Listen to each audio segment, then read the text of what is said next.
وہ ہمارے ایک دانشور ہے، انہوں نے مضمون لکھا، کئی باتیں بڑی پسند آتی ہیں۔ وہ کہتے ہیں کہ میری اہلیہ، ان کو بھی کسی نے نا مس گائیڈ کر دیا تھا، حالانکہ اچھی خاتون ہے، کسی نے مس گائیڈ کر دیا، تو وہ بھی سماجی اور ویلفیئر اور یہ خواتین کو شوق ہوتا نا بننے کا، تو وہ بھی سماج کے اندر اچھا مقام تلاش کرنے کے موڈ میں آ گئی۔ تو کہیں ایک دن جانا تھا تو بڑی بن سنور کے میرے ساتھ وہ گاڑی میں بیٹھ گئی۔ تو میں گاڑی میں، عورتوں کو یہ بھی مسئلہ ہوتا ہے نا کہ ہماری تعریف کرو، تو کئی دفعہ بعد مردوں بیچاروں کو جھوٹ بولنا پڑتا ہے، تو زبردستی کراتی ہیں نا جی۔ تو اس میں گنجائش بھی دی ہے شریعت نے گنجائش دی ہے کہ کبھی بیوی کو راضی کرنے کے لیے خلاف واقعہ بات کرنی پڑے تو کر لینی چاہیے، تو وہ کراتی بھی ہیں۔ 3 موقع پر خلاف واقعہ بات کرنے کی اجازت ہے، واقعے کے خلاف بھی آپ بات کر سکتے ہیں۔ جنگ کے موقع پر 2 لوگوں کو صلح کرانے کے لیے اور بیوی کو راضی کرنے کے لیے کر لیں کوئی ایسی بات، بے شک اپنی طبیعت پہ جبر کر کے کر لیں، گنجائش ہے، اجازت ہے۔ تو وہ کہتے ہیں جب وہ گاڑی میں میرے ساتھ بیٹھی بن سنور کے، تو وہ تقاضا کرنے لگی کہ میں نے مطلب بڑے اچھے کپڑے پہنے ہیں پر آپ نے توجہ نہیں کرائی۔ وہ سیانا بندہ تھا، وہ چاہ رہا تھا کہ میری خاتون سمجھ جائیں۔ وہ کہتے ہیں مجھے پتا تھا کہ بیچاری مس گائیڈ ہو گئی ہے، دل کی بڑی اچھی ہے، سیانی ہے، لیکن اس کو نا کچھ خواتین نے، کچھ لوگوں نے مل کے اس کو ذہن غلط کر دیا ہے کہ سماج میں نکلو، باہر جاؤ، کام کرو، فلاں کرو، اپنی مرضی سے جیو۔ تو میرے ساتھ گاڑی میں بیٹھی کہیں جانے کے لیے، تو مجھ سے کہنے لگی کہ آپ نے میری طرف توجہ ہی نہیں کی، آپ نے کوئی ذکر ہی نہیں کیا کہ میں کیسی لگ رہی ہوں۔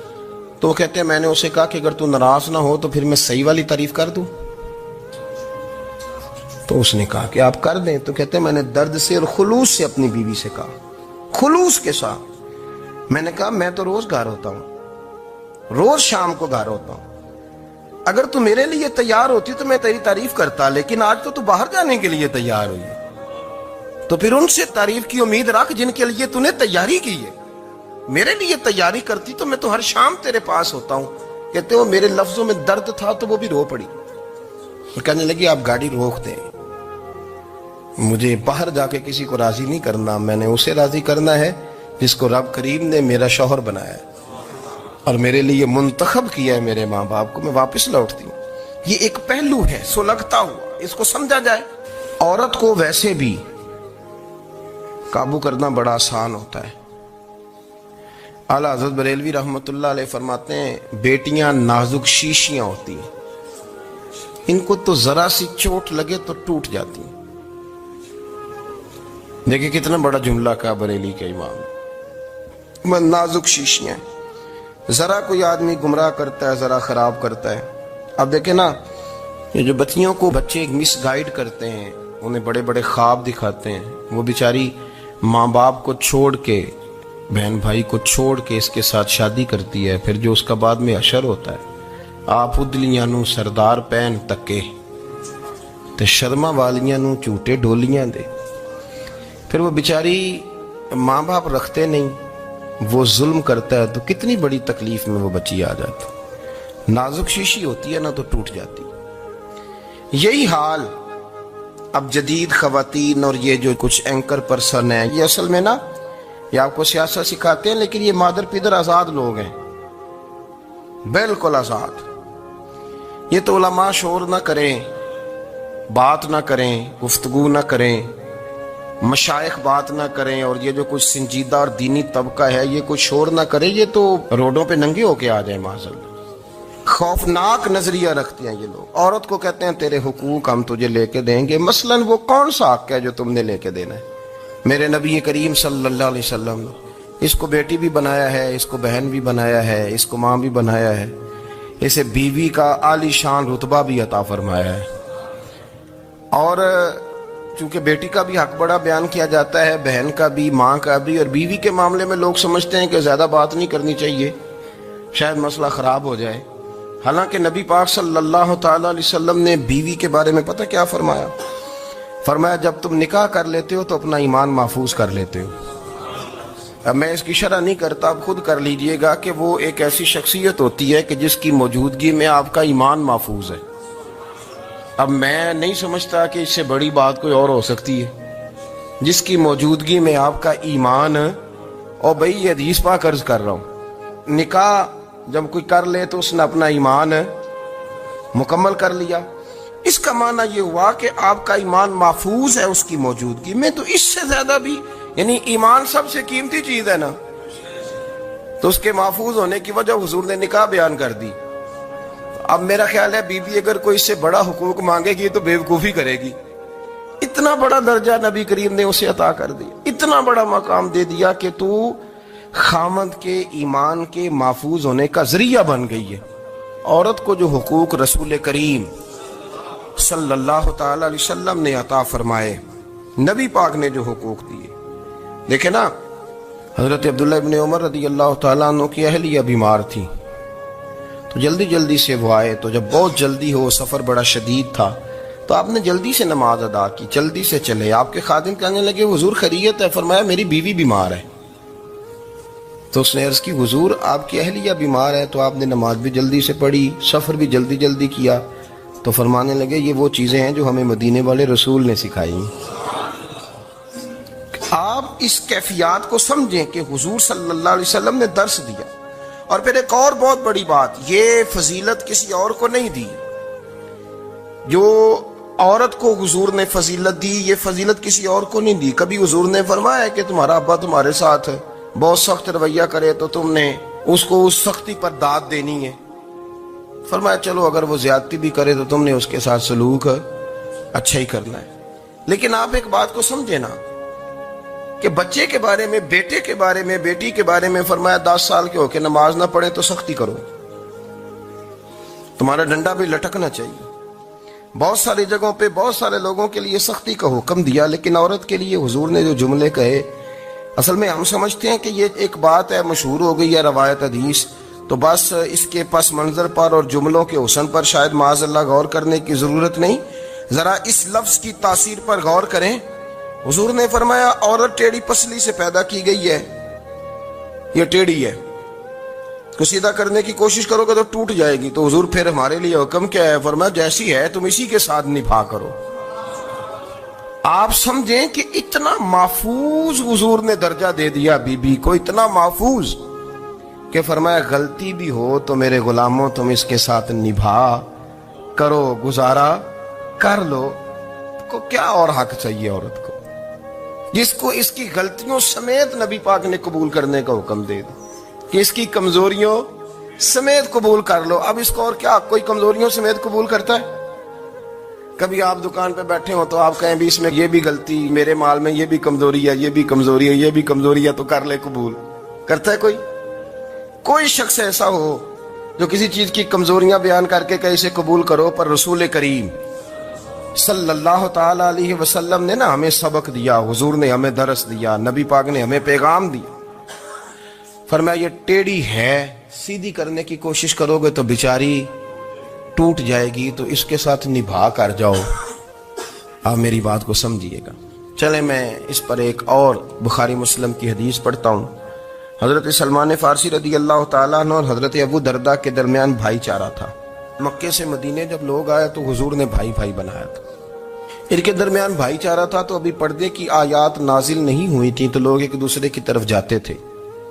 حضرت سلمان فارسی رضی اللہ تعالیٰ عنہ حضرت ابو دردہ رضی اللہ تعالیٰ عنہ کے گھر میں تشریف لے گئے, تو دیکھا کہ ان کی بیوی بڑی غمگین بیٹھی. تو ہم نے فرمایا بہن کیا ہوا؟ تو کہنے لگی تمہارے بھائی کو دلچسپی کوئی نہیں رہی, ہر روز روزہ رکھ لیتا ہے اور ساری رات نفل پڑھتا ہے. حضرت سلمان فارسی کہنے لگے ٹھیک ہے کر لیتے ہیں بندوبست. نماز دین ہے کہ نہیں؟ دین ہے نا یہ چیزیں. لیکن حضرت سلمان فارسی جناب ابو دردہ سے کہنے لگے آج میں نے تیرے گھر میں رہنا رات کو, کیونکہ وہ تو ساری رات نماز پڑھتے تھے, نفل پڑھتے تھے. انہوں نے کہا ٹھیک ہے. ایک بستر لا کے بچھا دیا حضرت سلمان فارسی کے لیے. سلمان فارسی فرمانے لگے دوسرا بھی لا. کہا وہ کیا کرنا ہے؟ فرمانے لگے تو نے بھی سونا ہے, میں نے بھی سونا ہے, تو نے بھی سونا ہے. عشاء پڑھیں گے اور پھر دونوں سوئیں گے. کہا میں نے تو نماز پڑھنی ہے. فرمایا تہجد کے وقت اٹھ کے پڑھیں گے, اللہ کے رسول بھی رات آخری حصے میں جا کے نماز پڑھتے ہیں. ادھر ساتھ سلا لیا. وہ تھوڑی کو دیر سوئے, اب عادت تھی ساری رات اٹھنے کی, ذرا اٹھنے لگے بستر سے.